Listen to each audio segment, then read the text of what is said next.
Alexandre Furlanato et son équipe arpentent les rues de Rocinha depuis 2 semaines. Ingénieur à la mairie de Rio, son objectif est de cartographier l'immense favela pour établir un plan exact des rues et des maisons de cet ancien fief des trafiquants de drogue.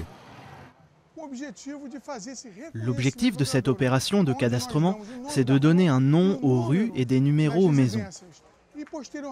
Ensuite, ce sera à la poste de se charger de donner un code postal aux habitants.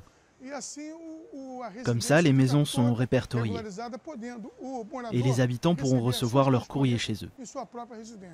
À l'heure actuelle, impossible de savoir combien de maisons doivent être livrées. Mais d'ici avril prochain, chaque rue de Rocinha aura un nom et les maisons un numéro.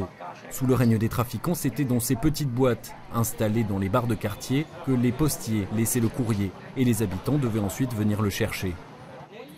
La plupart des gens donnaient mon adresse et venaient prendre leur courrier ici car ils n'arrivaient pas jusqu'à chez eux. Parce qu'il y a beaucoup d'endroits ici où l'accès est très difficile. En attendant que les facteurs arrivent à s'orienter dans ce labyrinthe de rues étroites et pentues, 2 fourgons de la poste, spécialement aménagés, arpentent la favela. Les gens peuvent facilement venir ici pour retirer leur courrier.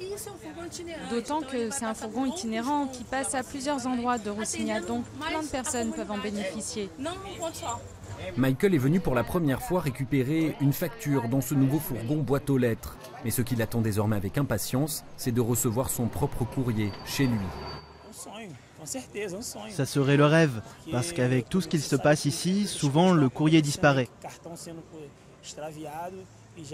Au moins, quand il arrivera directement chez nous, en main propre, ce sera plus sûr.